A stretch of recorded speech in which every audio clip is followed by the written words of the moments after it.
What's the difference between lists and segments in Klaviyo? And when should you use email lists and when should you use segments? That's what we're going to talk about in this video. And I'll show you the exact email segments we use as an agency that's generated over $35 million with Klaviyo. So let's dive right into it. So the difference between lists and segments is this. Lists is something we typically use to store emails, meaning if we have a pop-up or a sign-up form, we store these new emails into a list. However, on the flip side, segments is when we use our entire database to create a dynamically updated section of this database. These might be people that have purchased a specific product or haven't purchased a specific product. So then we can trigger different flows and we can send very specific segmented email campaigns and in return get a higher ROI. Now, in most cases, we're going to be using segments, and that's because they're dynamically updated. If you want to find a person who's purchased a specific product, if you want to find and create a group of people who are opening your emails, you can do that with segments.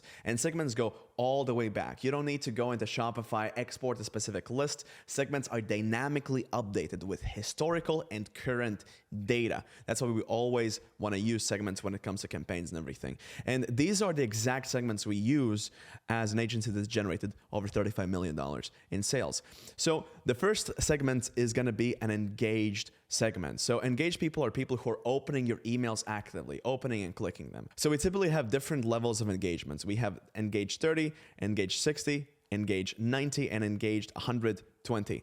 The difference between these numbers, these are days someone has been engaged. So engaged 30 are super engaged people. So people who've opened or clicked an email in the past 30 days. 60 is just in the past 60 days, 90 is in the past 90 days, and 120 is in the past 120 days. In most cases, when you send emails, your email campaigns, you want to send emails at this email list because these are the most engaged people, and you don't want to have people who don't open your emails or people whose emails are going to spam for you in the email list because you're going to get higher open rates, higher click-through rates, and in return, you'll get higher sales. So this just creates a snowball effect of better performance overall. And to create this segment, this is what we'll do. What someone has or has not done, we'll create this as opened email at least once in the last, and this is where you can change the variable. In the last 30 days, 60 days, 90 days, 120 days, for example. Then you want to tap the button or what someone has or has not done, click the email at least once, and again, in the last, for example, 120 days.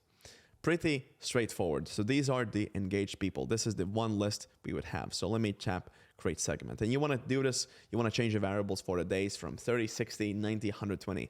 In most cases, you're going to be using the engaged 60 list. That's what typically is a sweet spot for us. But let's say Q4 comes around, you want to re-engage more. If you're older subscribers, you can use the engage 120 day list. So then the next list we're going to build is the everyone list. We use this to monitor email subscribers and see everyone who's subscribed. And if there isn't a very important update, we might send this email to everyone, but this is in very specific cases and depending on a list size. If you have a list size of 500,000 people, 1 million people, we would not be sending that to everyone. We'd be always segmenting. So everyone list, we'd do this by going into definitions, and then if someone is or is not suppressed for emails, person is not suppressed. This is going to take your entire pool of customers, and it's going to remove people who've unsubscribed from an email, bounced from an email, dropped an email, anything. This means that they're basically people you don't ever want to send messages to.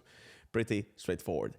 The next one is going to be a list clean list. So this is a list you always want to set up within your email campaigns, and I'll show you how to do that after I've built out this list. So this is going to weed out all the customers to whom you don't want to send emails to. So I'll just type this as list clean, and we'll type in what someone has or has not done. And we'll make this as marked email as spam at least once over all time.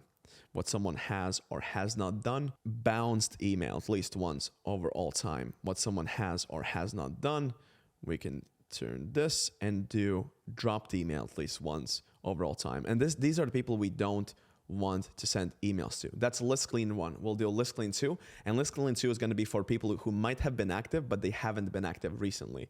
So the way we set up the segment is we'll go back to create a list / segment. Then we'll create list clean 2. And we'll send this to people who have received at least 10 emails over all time, and they have opened no emails. So opened email 0 times over all time. So this is going to take out the people who are receiving multiple emails, but they're not opening anything. We don't want to send messages to these people. And the way we typically set this up, and we do this with an email campaigns, is it'll go under campaigns, and then we'll create a new email campaign. We'll call this, let's say, test 1.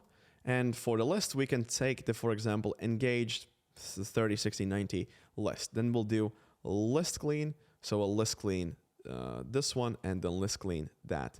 And we basically don't send to, we exclude these people from receiving emails. As simple as that. So then we can make sure the people who only receive emails are engaged. And yeah, no matter which list we send to, we always include list cleaning emails. That prevents our emails from going to spam and just keeps our everything nice and tidy. Then the last 3 email segments we want to create is going to be buyers, non-buyers, and the last one I'm going to save as a bonus, so keep on watching.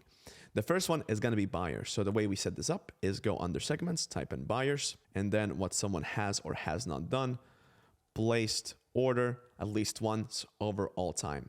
That's a segment we'll create here. For non-buyers, it's going to be very similar. Just the difference is we're going to do the same thing and tap on placed order and make it 0 times over all time. So these are all the non-buyers. Now, the last segment is going to be a very cool one. You can play around with this, and we're going to be trying to target a specific buyer of a specific product. So if you have, for example, a main product you're selling, and then you have 3 other products, and you want to have upsells and cross-sells and something like that, you can target people who haven't purchased those, for example, 3 upsell products, but have purchased the main product.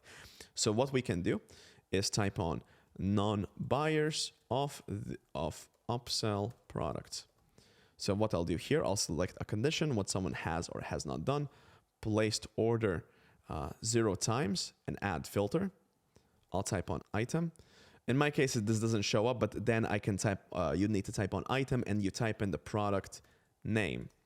Then you'll have all the people who haven't purchased a specific product. Now, this will include all the non-buyers, all the buyers, and if you just want to, for example, upsell people who already have placed an order, you can have the add the and filter, what someone has or has not done, placed order at least once, and then again, we choose the item and then product name. So yeah, you can play around with these segments. Pretty straightforward, pretty cool. Now, email marketing can seem daunting, and I want to tell you this. If your business is generating over 50K a month in sales, you should work with us.